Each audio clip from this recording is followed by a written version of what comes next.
Hello বন্ধুরা, smart classroom চ্যানেলে সকল ভিউয়ার্সকে জানাই সুস্বাগত। আজকে তোমরা থাম্বনেল দেখে বুঝেই গেছো আজকে আমি কিসের ভিডিও নিয়ে এসেছি। অত্যন্ত গুরুত্বপূর্ণ আজকের ভিডিওটি সাহিত্যিক শরৎচন্দ্র চট্টোপাধ্যায়ের লেখা একটি গুরুত্বপূর্ণ রাজনৈতিক উপন্যাস পথের দাবি উপন্যাস। এই পথের দাবি উপন্যাসটি তার প্রথম পর্ব আমি আগের ভিডিওতে আলোচনা করেছি। যারা প্রথম পর্বের ভিডিওটি দেখতে পারোনি তারা অবশ্যই লিঙ্কে ক্লিক করে সেই ভিডিওটি দেখে নিবে। তার লিঙ্কটি তোমরা অবশ্যই ডেসক্রিপশন বক্সে পেয়ে যাবে। সেখানে আলোচনা করা হয়েছে গল্পের মূল সারবস্তু এবং গল্পটি কোথা থেকে সৃষ্টি হইল এবং উপন্যাসটি কোথা থেকে এসেছে, এই সব কিছু বিস্তারিত আলোচনা। এছাড়াও গুরুত্বপূর্ণ কতগুলি চরিত্র এই গল্পে যেটি রয়েছে, এই গল্পের কেন্দ্রীয় চরিত্র মুখ্য চরিত্র সম্বন্ধেও আলোচনা করা হয়েছে। তাহলে অবশ্যই বন্ধুরা সেই ভিডিওটি তোমরা অবশ্যই দেখে নিবে। আজকে দ্বিতীয় পর্বের ভিডিওতে গল্পের বাকি অংশটি নিয়ে আলোচনা করব। আজকে তোমাদের ভিডিওটি কেমন লাগছে সেটা অবশ্যই জানাবে। আর প্রথম পর্বের ভিডিওটি দেখে তোমাদের কেমন লাগলো সেটা কমেন্ট বক্সে কমেন্ট করবে। আর দ্বিতীয় পর্বের বাকি ভিডিওটি দেখতে অবশ্যই তোমরা এবং বন্ধুদের মধ্যে সেটি শেয়ার করতে একদম ভুলবে না।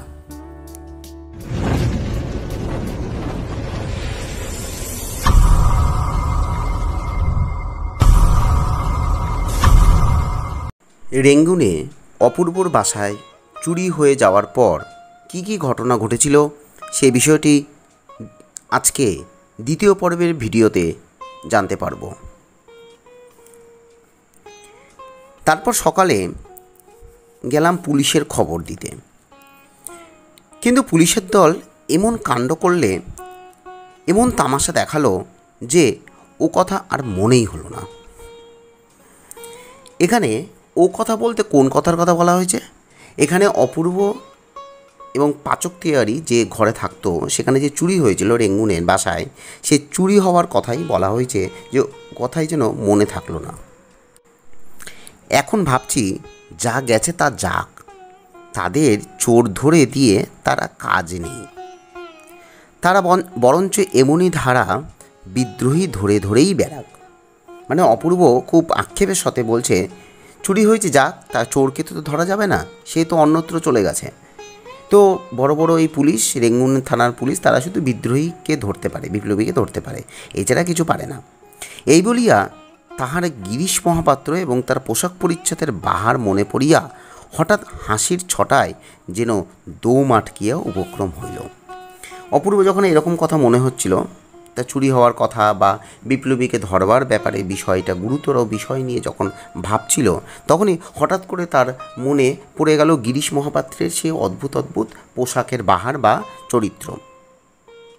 সে কথা মনে পড়েই তার কিন্তু হাসির একটা ধমকে উঠে গেল।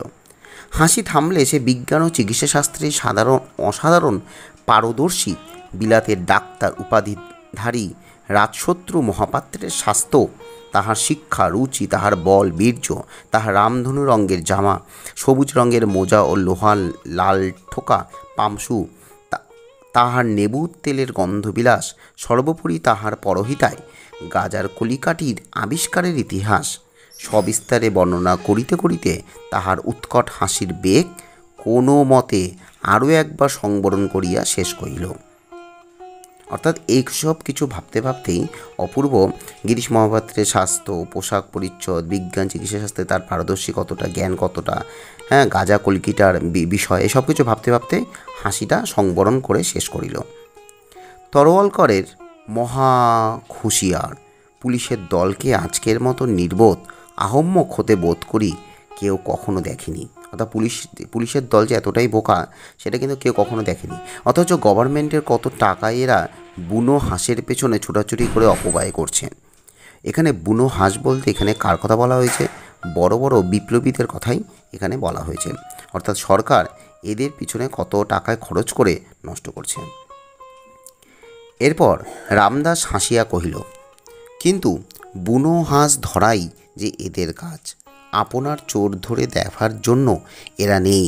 আচ্ছা, এরা কি আপনাদের বাংলাদেশের পুলিশ? কথা জিজ্ঞাসা করল। তখন অপূর্ব কহিল, তাছাড়া আমার বড় লজ্জা এই যে এদের যিনি কর্তা তিনি আমার আত্মীয়, আমার পিতার বন্ধু, এবং বাবাই যা একদিন তার চাকরি করে দিয়েছিলেন। অর্থাৎ এখানে অপূর্ব যার কথা বলেছে পুলিশের বড় কর্তা, সে ছিল নিমাইবাবু। নিমাইবাবুকে চাকরি করে দিয়েছিল তার বাবা, এবং অপূর্ব বাবা ছিল যেহেতু ডেপুটি ম্যাজিস্ট্রেট, সে কারণে সে কথাটাই রামদাসকে জানাইছে। এর পরবর্তীতে জানতে পারি রামদাস কহিল, তাহলে আপনাকেই হয়তো আরও একদিন তার প্রায়শ্চিত্ত করতে হবে। কিন্তু কথাটা বলিয়া ফেলিয়া সে একটু অপ্রতিভ হইয়া চুপ করিল, মানে কিছু বুঝতে না পেরে চুপ করে থাকলো। আত্মীয়ের সম্বন্ধে এইরূপ একটা মন্তব্য প্রকাশ করা হয়তো শোভন হয় নাই। অপূর্ব তাহার মুখের প্রতি চাহিয়া অর্থ বুঝিল, কিন্তু এই ধারণা যে সত্য নয় ইহাই সতেজে ব্যক্ত করিতে সে জোর করিয়া বলিল, আমি তাকে কাকা বলি, আমাদের তিনি আত্মীয় শুভাকাঙ্ক্ষী, কিন্তু তাই বলে আমার দেশের চেয়ে তো তিনি আপনার নন। অর্থাৎ অপূর্ব এখানে রামদাসকে বোঝাতে চেয়েছে যে বিদ্রোহী এবং বিপ্লবী যারা দেশের স্বাধীনতার জন্য নিজের প্রাণ দিয়েছে তারা যতটা আপন, তারা যতটা অপূর্বর কাছে আপন, কিন্তু সেই নিমাইবাবু যে তার পুলিশের বড় কর্তা, সে যতই আত্মীয় শুভাকাঙ্ক্ষী হোক না কেন সে কিন্তু ততটা আপন নন। বরঞ্চ যাকে তিনি দেশের টাকায় দেশের লোক দিয়ে শিকারের মতন তাড়া করে বেড়াচ্ছেন তিনি ঢের বেশি আমার আপনার। একথা শুনিয়া রামদাস মুচকিয়া একটু হাসিয়া কহিল, বাবুজি এইসব কথা বলার দুঃখ আছে।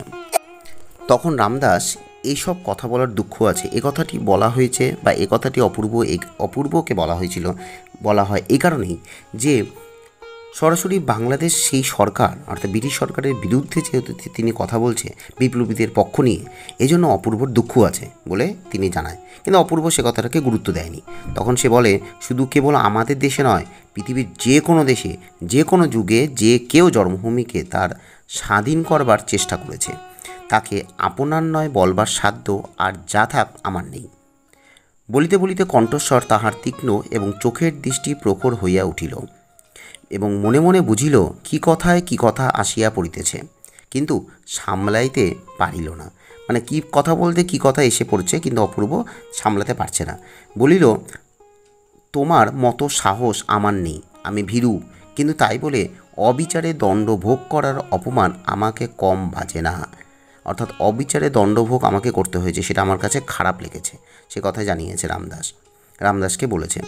বিনা দোষে ফিরিঙ্গি ছোড়ারা আমাকে যখন লাথি মেরে প্ল্যাটফর্ম থেকে বার করে দিলে এবং এই অন্যায়ের প্রতিবাদ যখন করতে গেলাম, তখন সাহেব স্টেশন মাস্টার কেবলমাত্র আমাকে দেশি লোক বলেই দেশের স্টেশন থেকে কুকুরের মতন দূর করে দিলে। তা লাঞ্ছনা এই কালো চামড়ার নিচে কম জ্বলে না তরোয়ালকর। অর্থাৎ অপূর্ব বলছে যে রেঙ্গুনে আসার পর তাকে যেভাবে অপমানিত হতে হয়েছে সুদূর বাংলাদেশ থেকে আসার পর, এবং ফিরিঙ্গি ছোড়ারা তাকে যেভাবে অপমান করেছে, স্টেশন মাস্টার অপমান করেছে, সেটা তার যথেষ্ট অপমানের বিষয়, এরাই তরোয়ালকরকে জানিয়েছেন। এমন তো নিত্যই ঘটতেছে, মানে এরকম তো প্রতিদিনই ঘটছে। আমার মা ভাই বোনকে যারা এইসব সহস্র কোটি অত্যাচার থেকে উদ্ধার করতে চায় তাদের আপনার বলে ডাকবার যে দুঃখই থাক আমি আজ থেকে মাথায় তুলে নিলাম। অর্থাৎ আমার ভাই বোনকে যারা অত্যাচার থেকে রক্ষা করছে, যে সমস্ত বিপ্লবী সন্তানরা, তাদের আমি পাশে থাকবই। এরপরে রামদাসী সুস্ত্রী গৌরবর্ণ মুখ ক্ষণকালের জন্য আরক্ত হইয়া উঠিল, বলিল, কই এ ঘটনা তো আমাকে বলেননি।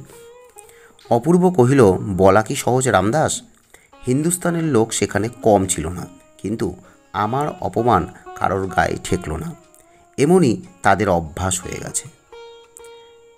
লাথির চোটে আমার যে হাড় পাজরা ভেঙে যায়নি এই সুখবরে তারা খুব খুশি হয়ে গেল। তাহলে খুশি হয়ে গেল কিসের খুশি?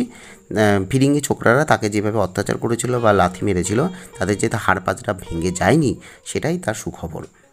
তোমাকে জানাবো কি, মনে হলে দুঃখ লজ্জায় ঘৃণায় নিজেই যেন মাটির সঙ্গে মিশে যায়। অর্থাৎ অপূর্বর এ ধরনের মনোভাব হয়েছিল, দুঃখ লাঞ্ছনা সে অপমান সহ্য করতে হয়েছিল সেখানে থেকে, এই কারণেই তিনি রামদাসকে কথা জানিয়েছিল। রামদাস চুপ করিয়া রহিল। তখন রামদাস এ কথা শুনে কোনো আর প্রত্যুত্তর জানাল না, কিন্তু তাহার দুই চোখ ছলছল করিয়া আসিল।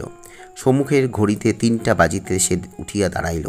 বোধ হয় কি একটা বলিতে গেল, কিন্তু কিছুই না বলিয়া হঠাৎ হাত বাড়াইয়া অপূর্ব ডান হাতটা টানিয়া লইয়া একটা চাপ দিয়া নিঃশব্দে নিজের ঘরে চলিয়া গেল। সেই দিন বিকালে অফিসের ছুটি হইবার পূর্বে বড় সাহেব একখানা লম্বা টেলিগ্রাম হাতে অপূর্বর ঘরে ঢুকিয়া কহিলেন, আমাদের ভামর অফিসে কোনো শৃঙ্খলাই হচ্ছে না। অর্থাৎ যেখানে ভামো অফিস আছে সেখানে কোনো ডিসিপ্লিন মানছে না কেউ।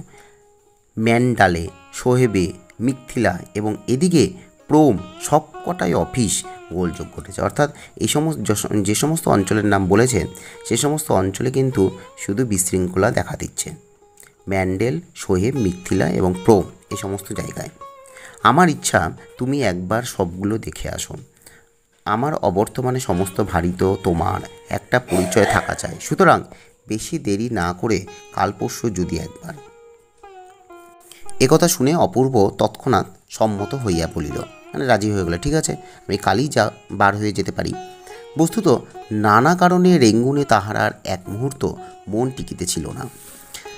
অপূর্বর নানা কারণে তার রেঙ্গুনে কিন্তু মন টিকছিল। নানা কারণটা কি? রেঙ্গুনে কিভাবে অপূর্বকে অপমানিত হতে হয়েছিল, এটা একটা কারণ ছিল পূর্বে। এবং অপূর্ব দেখেছে রেঙ্গুনে কিভাবে দেশপ্রেমিকদের ধরা ষড়যন্ত্র চলে। রেঙ্গুনে তাকে ফিরিঙ্গি ছোকরারা লাথি মেরেছিল, স্টেশন মাস্টার তাকে অপমান করেছিল। এসব কারণে কিন্তু রেঙ্গুনে তার কিছুতেই মন টিকছিল না। উপরন্তু এই সূত্রে দেশটাও একবার দেখা হবে, অতএব যাওয়াই স্থির হলো। অর্থাৎ এই সূত্রে হতে ভামো শহরটা বা ভামো নগরটা দেখতে পারবে, বিভিন্ন জায়গায় ঘুরতে পারবে। অতএব সে মনে করলো যে যাওয়াটাই স্থির করলো। পরদিন অপরাহ্ন বেলায় মানে সন্ধ্যাবেলায় সুদূর ভামো নগরের উদ্দেশ্যে যাত্রা করিয়া সে ট্রেনে চাপিয়া বসিল। সঙ্গে কে ছিল? সঙ্গে ছিল আটদালি, তার একজন অ্যাসিস্ট্যান্ট, আর অফিসের একজন কর্মচারী হিন্দুস্তানি ব্রাহ্মণ পিয়াদা ছিল। তেওয়ারির খবরদারির জন্য বাসাতেই রহিল। কে গেল? পাচক তেওয়ারি কিন্তু গেল না। পাচক তেওয়ারি সেই রেঙ্গুনের বাড়িতেই থাকলো। শুধু এখানে অপূর্ব গেল। পাভাঙ্গা সাহেব হাসপাতালে পড়িয়া, সুতরাং তেমন আর ভয় নেই। এই পাভাঙ্গা সাহেবের কথা কিন্তু আমরা এই উপন্যাসে পাচ্ছি না। পথের দাবির মূল উপন্যাসে কিন্তু আমরা এই সাহেবের কথা পাবো। যাই হোক, আমাদের যতটুকু গল্পে অন্তর্ভুক্ত করেছে সেই অংশটুকুই আমরা পড়ব। বিশেষত এই রেঙ্গুন শহরটা বরং সহিয়া ছিল, কিন্তু আরও অজানা স্থানে পা বাড়াইবার তাহার প্রবৃত্তি ছিল না। অর্থাৎ রেঙ্গুন শহরে থাকতে থাকতে প্রথমে অসুবিধা হলেও ধীরে ধীরে কিন্তু অপূর্বর একটা অভ্যাসে পরিণত হয়েছিল। তাই অজানা স্থানে পা দিতে সে আর চায় না। তরোয়ালকর তেওয়ারির পিঠ ঠুকিয়া দিয়া সাহস দিয়া কহিল, তোমার চিন্তা নেই ঠাকুর। এখানে রামদাস তরোয়ালকর কী করলো? যেহেতু অপূর্ব চলে যাচ্ছে বাইরে ভামোর উদ্দেশ্যে, সে কারণে সে একা হয়ে যাবে।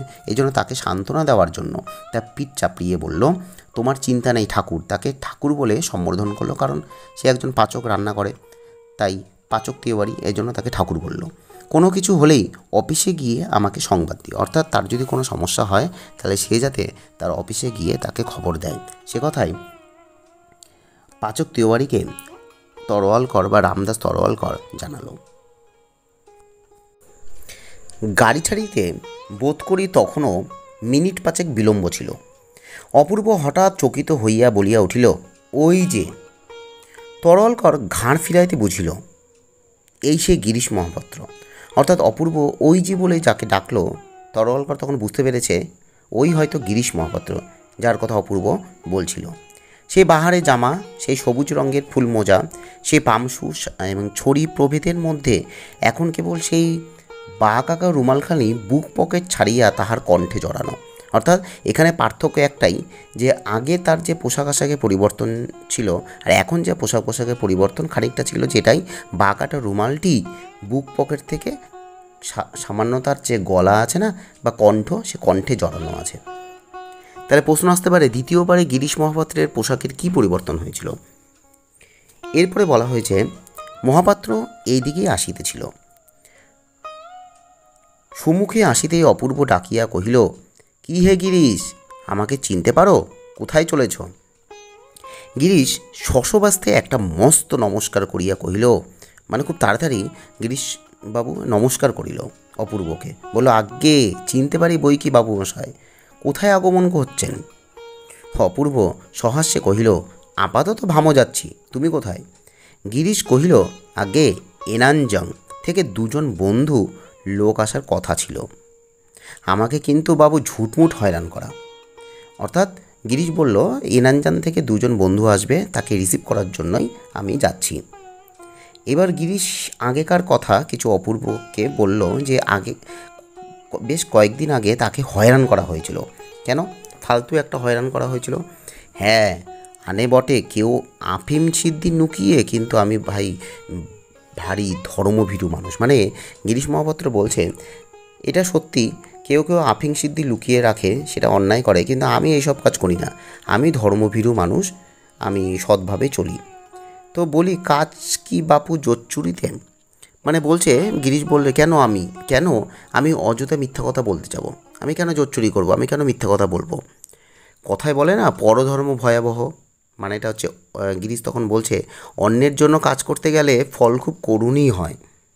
কারণ গিরিশ তখন অপূর্বকে বলে তার কাছে কলকে ছিল, তাই সে গাঁজা বানিয়ে দিত, এটাই তার অপরাধ। এরপর বলা হয়েছিল যে ললাটে লেখার তো খণ্ডাবে না, মানে অর্থাৎ কপালে যেটা লেখা আছে সেটা তো হবেই, সে কথাই গিরিশ জানায়। এরপর অপূর্ব হাসিয়া কহিল, একথা শুনে অপূর্ব হাসলো, বলল আমারও তো তাই বিশ্বাস, অর্থাৎ ললাটে যেটা লেখা আছে সেটাই হবে, সেটাই অপূর্বর বিশ্বাস।